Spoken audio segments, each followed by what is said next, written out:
welcome to the Centre Court MBA Festival live from New York. As you know, we're spending the day meeting with not just deans and admissions directors, but also alumni of the top US and European schools.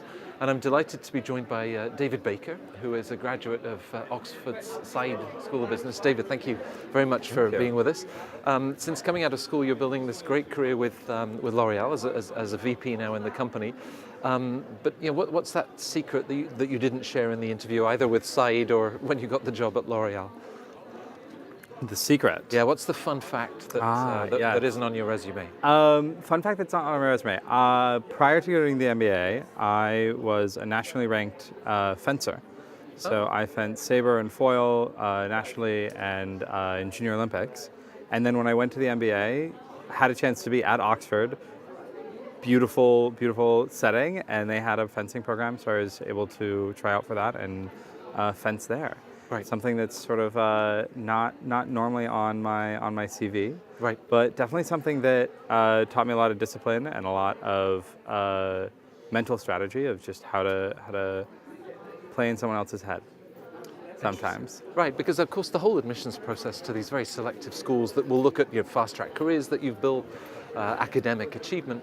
But at fencing, as you say, there are characteristics there. Also agility, you have to be very nimble. Absolutely. So how has that served you well, both as a student at Saïd and in the career that you're building now at L'Oreal? I think it's served me well because I have been, both from fencing as well as my background in startup and political campaigns that are also very agile and nimble. It taught me how to move very fast, how to sort of see an opportunity and grow it and take that action. And so just recently there was an opportunity within L'Oreal where we needed to. There was an area of focus for the business that was struggling, that was also new, and they sort of needed to create a new role for this.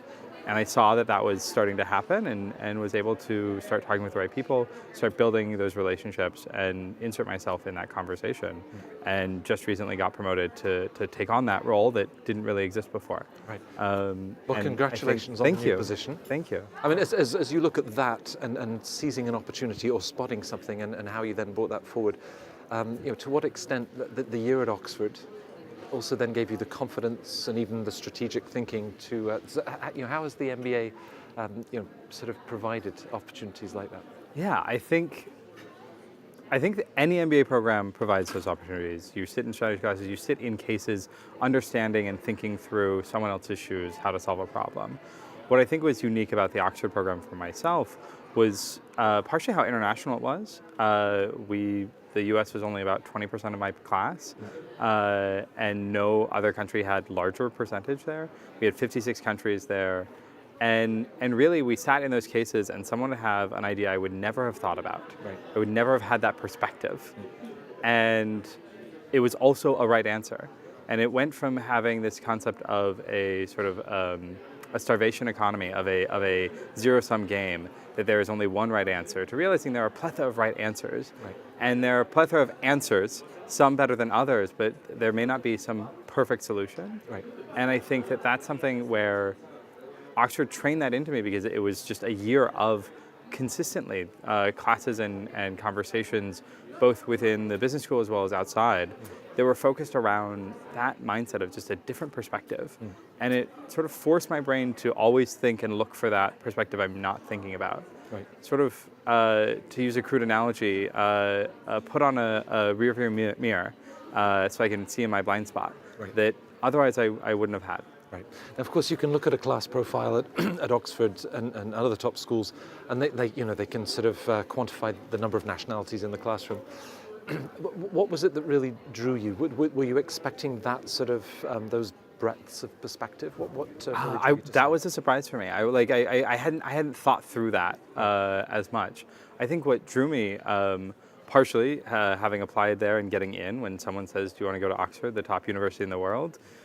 You say yes. I think as well, part of it was realistically about, from practical terms, a one-year program helped defray the opportunity cost as well as the actual financial cost. Right. So that was a strategic decision. Yeah.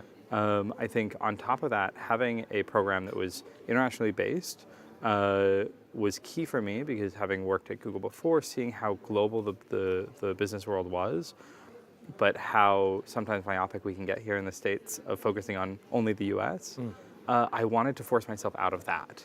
And that was like the extent to which I was looking at the internationality of it. Was I wouldn't be here in America, not so much realizing how rich those differences in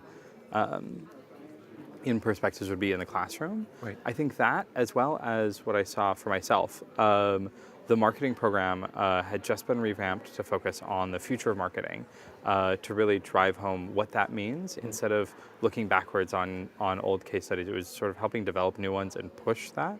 So much so that they weren't even calling it digital marketing. They were saying there's no such thing as digital marketing anymore. It's just marketing. Right. It's embedded in everything that you do.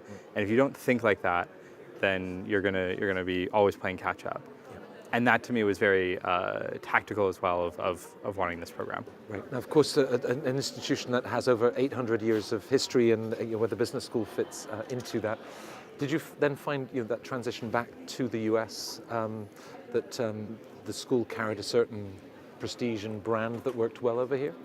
Definitely. There were a lot of Reentry challenges, but as well, I think one of the amazing things is how often the Oxford brand and the Oxford name has helped open my door here in the States. Right.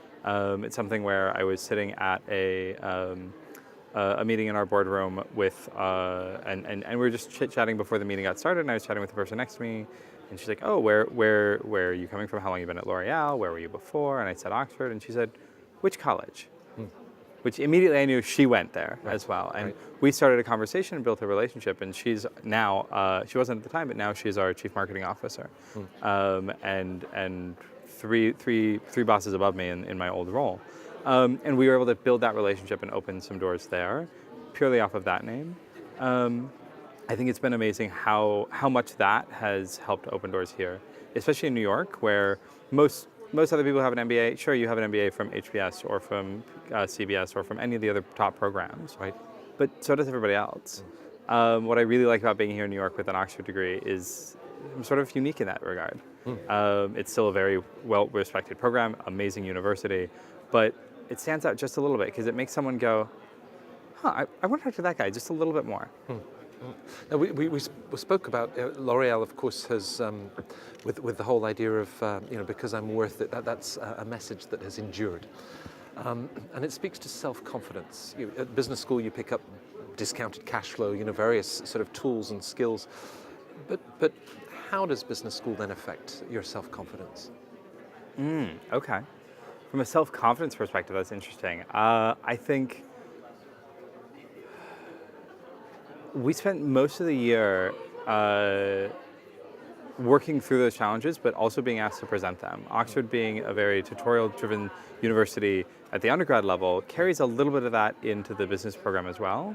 So we had several opportunities and options to do major presentations in front of audiences that scared us, and on purpose did so that we could get over that and build that confidence. So we had one of, I believe he won the Toastmasters competition for several years, Simon Bucknell, come in and give us trainings on how to sort of own the room, how to articulate a little bit better, how to craft the story that you want to tell beforehand, and either shrink that down to 20 seconds or expand that to 5 minutes to walk that room and understand that. And had several sessions with him that was helpful, as well as we had an entrepreneurial project where we got into groups of 5 or 6 and created a startup idea, and looked through the case for it, market sizing, put that all together, and then pitched it to 5 VCs, Shark Tank style. Right. And several of them invested in our programs, and would then, cool, thank you so much for that.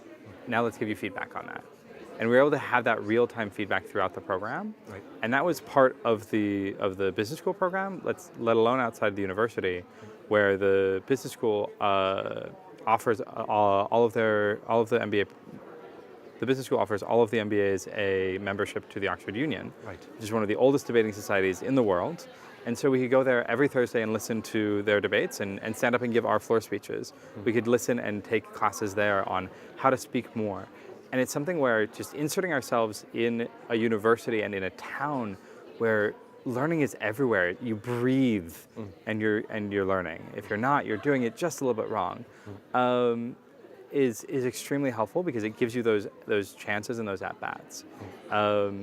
I'm a firm believer in the concept that Malcolm Gladwell popularized around 10,000 hours, but it's not about just a brute force of 10,000 hours. It's about deliberate practice and the number of at-bats that you put into it.